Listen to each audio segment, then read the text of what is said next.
Hi, this is Rajni Basin, Founder Director AMB Group, Only Study Overseas and School of Skills Development, Miraki School of Higher Education, Veridical Technologies, IT Training Services, Placement and Internships.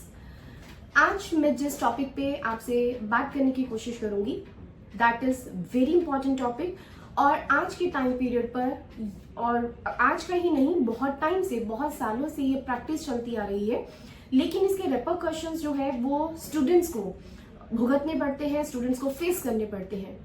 तो आज का topic है drop year.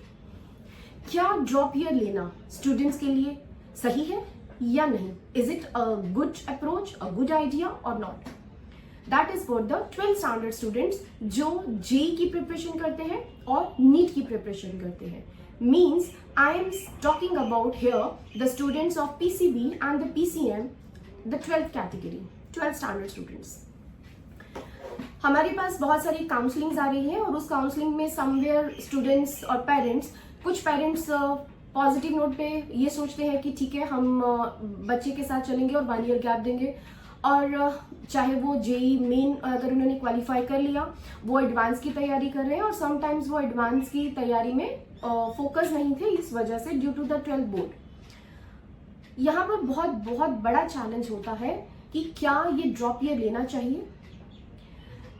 As per the experience, like जो हमारी counselling का experience है उस case में मैं सिर्फ इतना कहना चाहूंगी, out of 100% bare minimum 5% of the students जो शायद नीट की या फिर जी के लिए जो तैयारी उनको चाहिए to get a particular college, because उसमें कहीं रैंक का 19-20 का कोई डिफरेंस आता है बहुत कम मार्जिन में और उनको अपनी मन चाहा कॉलेज नहीं मिल पाता या यूनिवर्सिटी में या फिर प्रोग्राम जो वो चाहते हैं जिस डोमेन में वो नहीं मिल पाता।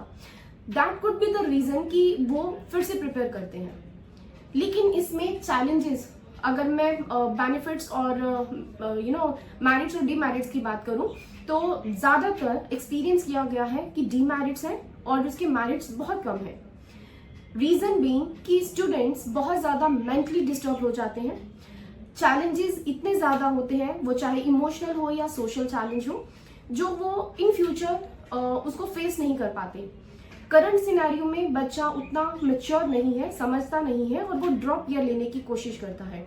वो चाहे नीट की प्रिपरेशन हो क्योंकि उसको एमबीबीएस ही करना है और गवर्नमेंट कॉलेजेस में एडमिशन लेना है, और या फिर उनको आईआईटीज में ही जाना है पर्टिकुलर जेईई एडवांस के बेसिस पे। मेरा ये एक्सपीरियंस कहता है कि हमें स्टूडेंट्स को ड्रॉप ईयर के लिए इनिशिएट नहीं करना चाहिए, उनको प्रोवोक नहीं करना चाहिए। बहुत सारे आर्टिकल्स न्यूज़पेपर्स में है, बहुत सारे वीडियोस हैं यूट्यूब पर और बहुत सारे लोगों का अपना डिफरेंट ओपिनियन है, लेकिन हर 100 के पीछे एक बच्चा ही शायद ऐसा होगा जिसके लिए ड्रॉप ईयर, क्योंकि वो मेंटली प्रिपेयर्ड है और वो उसको क्लियर है कि जहाँ 4 साल में प्रोग्राम में जहाँ पर मेरे जो लेवल का जो मेरा पीयर है, जो मेरा क्लासमेट है, वो 1 साल जब पहले चला जाएगा और उसका जॉब अपॉर्चुनिटीज या उसका एक्सपीरियंस और उसका फ्यूचर सेटअप, और उस दौरान वो सिर्फ और सिर्फ स्ट्रगल के टाइम पर होगा, लेकिन वो समझ में आता है 4 साल के बाद। अब यहाँ एक इम्पॉर्टेंट पॉइंट डिस्कशन के लिए ये है कि हमारी जितनी काउंसलिंग हुई उसमें हमने ये एक्सपीरियंस किया है, मैं कभी भी कोई वीडियो फैक्ट्स के बिना नहीं बनाती। ऐसा एक्सपीरियंस हुआ है कि जिन बच्चों ने लास्ट ईयर, कुछ बच्चों ने 23 के बाद 2 टाइम्स अटेम्प्ट किया नीट का, लाइक 24 एंड 25, और ग्रेजुअली ईयर बाय ईयर उनकी परसेंटेज, उनका रैंक था वो डिटीरियोरेट हुआ। और सेम विद द जेईई, उसमें भी सेम प्रॉब्लम है कि आपका जो एक्सपेक्टेशन था आप उस एक्सपेक्टेशन को भी मीट नहीं कर पाए। तो उस केस में एंजाइटी होना, मेंटली डिस्टर्ब होना, या फिर रिलेशनशिप्स जो है वो फैमिली रिलेशनशिप्स खराब होना, तो ये बहुत सारे फैक्टर्स जो है वो हमने फील किए हैं कि ऐसा सिनेरियो हो रहा है।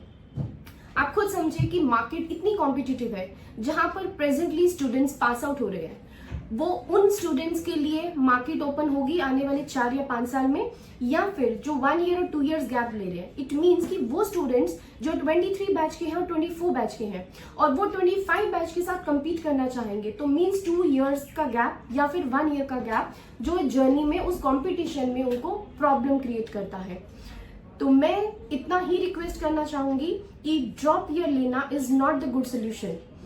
आप जब 12th स्टैंडर्ड में हो, आप सिर्फ 12th स्टैंडर्ड को पे फोकस नहीं करो, आपको फोकस करना है 9th स्टैंडर्ड ऑनवर्ड से, क्योंकि हमारा 8th स्टैंडर्ड तक कॉमन सब्जेक्ट्स रहते हैं। नो डाउट हमारा 9th और 10th में भी कॉमन सब्जेक्ट्स रहते हैं, बट हमें एक रास्ता मिलता है, हमें एक आइडिया मिलता है कि हमारा साइंस स्ट्रीम का बेंड ज़्यादा है या फिर हमें कॉमर्स की तरफ मूव करना है। ऑल्दो कि आप बहुत ज़्यादा अकाउंट्स 9th-10th में अकाउंट्स के कोई सब्जेक्ट्स नहीं है, लेकिन स्टिल जो हमारी प्रिपरेशन है, हमारा social science, English, Hindi language, physical education और एनी अदर लैंग्वेज और द कंप्यूटर्स, तो वहां से स्टूडेंट्स का इंटरेस्ट इनकलकेट होना शुरू होता है। तो डाइवर्जन्स आती हैं आफ्टर 10th। आफ्टर 10th में हम फोकस होते हैं कि क्या मुझे पीसीएम या पीसीबी या फिर मुझे कॉमर्स विद मैथ्स और विदाउट मैथ्स क्या लेना चाहिए। तो जो स्टूडेंट्स पीसीएम, पीसीबी या पीसीएमबी दोनों का ऑप्शन कंसीडर करते हैं, उनके लिए ये फोकस करना जरूरी है कि मुझे अपनी जर्नी 9 से ही मुझे प्रिपेयर होना है, क्योंकि जब भी हम नीट की प्रिपरेशन या हम जेई के लिए काम करेंगे, स्टडी करेंगे, तो उसके लिए हमारा जो बेस है, जो एजुकेशन है, जो लर्निंग है, that is from the 9th।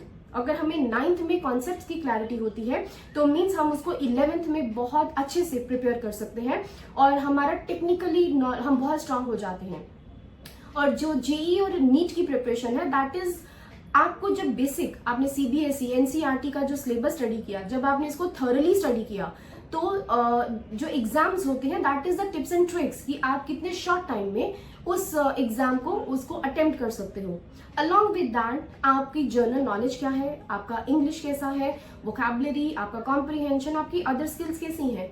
अगर कैंडिडेट और पेरेंट्स बहुत ज्यादा फोकस होते हैं और वो उसी दौरान 9th में ही अपनी फ्यूचर में उनको कौन सा पाथ ऑप्ट करना है उसको प्लान करके चलते हैं, तो आई डोंट थिंक सो कि कोई भी स्टूडेंट गैप लेगा या ड्रॉप लेगा। तो अगेन मैं रिक्वेस्ट करूंगी उन सब स्टूडेंट से और पेरेंट्स से जो सिर्फ और सिर्फ फोकस्ड हैं जेई के लिए, जिसको मेन के बाद एडवांस में जाना है, या फिर जो पीसीबी कैंडिडेट्स हैं जो नीट के लिए तैयारी करते हैं वो गैप ईयर, प्लीज ये बच्चों के माइंड में मत डालिए, क्योंकि स्टूडेंट्स ये सोचते हैं कि अगर अभी नहीं किया या हमने 12th बोर्ड के मार्क्स में स्कोर करना है और हम नीट को 1 ईयर ड्रॉप करके करेंगे या जेई को 1 ईयर ड्रॉप करके करेंगे। आज का टाइम इतना कॉम्पिटिटिव है, क्या हम टाइम मैनेजमेंट कर सकते हैं, हम प्लानिंग कर सकते हैं? अगर आपने प्लानिंग किया तो बिलीव मी आपके 12th में जो एग्जाम्स है वो बहुत अच्छे अटेम्प्ट होंगे, you will score a very good percentage. Along with that आप जब जेई या फिर नीट की प्रिपरेशन करते हो तो वो कॉन्सेप्ट्स की क्योंकि क्लैरिटी है, इसलिए आप टाइम मैनेजमेंट कर सकते हो। विदाउट नॉलेज आप कभी भी नीट और जेई को क्रैक नहीं कर पाओगे। तो मीन्स आप अपना बेस स्ट्रॉन्ग कीजिए और उस स्ट्रॉन्ग बेस के साथ आप प्रिपरेशन कीजिए जिसमें टिप्स और ट्रिक्स होते हैं और टाइम मैनेजमेंट होता है कि आप उन दोनों एंट्रेंसेस को whatever your interest would be आप उनको क्रैक कर सकते हो। Thanks for watching. और प्लीज अगर आपको गैप ईयर से रिलेटेड, ड्रॉप ईयर से रिलेटेड या फिर आपको करियर काउंसलिंग्स चाहिए in terms of the degree programmes और इवन आफ्टर 10th किस स्ट्रीम को सिलेक्ट करना है और क्यों करना है, और मेरी काउंसलिंग्स में मैं जनरली फोकस करती हूँ कि मार्केट, फ्यूचर मार्केट क्या होने वाली है, इंडस्ट्री कहाँ चेंज होने वाली है, उसको ध्यान में रखते हुए along with that the skills of the candidate and the interest, और हम क्या उसमें उसको शेप दे सकते हैं या नहीं दे सकते हैं। An number of factors are there to be consider. तो उसके बेसिस पे करियर काउंसलिंग्स है। करियर काउंसलिंग्स इजी टास्क नहीं है, मैं रिपीट करूंगी। किसी को एनालिसिस किसी का करना और उसके लिए उसकी एक जर्नी, फ्यूचर, उसका पाथवे सेट करना, it's really difficult and challenging, but I believe कि I am ready to face this challenge।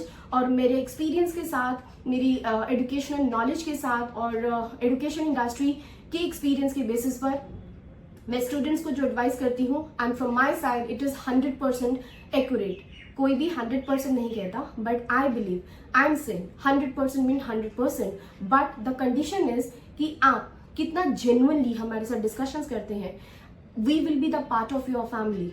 Believe me, आप उस फैमिली का हिस्सा समझकर ही करियर काउंसलिंग लेने के लिए आप हमें संपर्क कर सकते हैं, हमें कॉन्टेक्ट कर सकते हैं.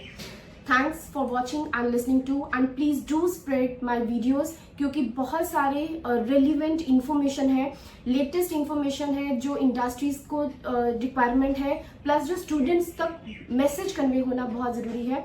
आई request everyone to please share my videos and subscribe my channel to.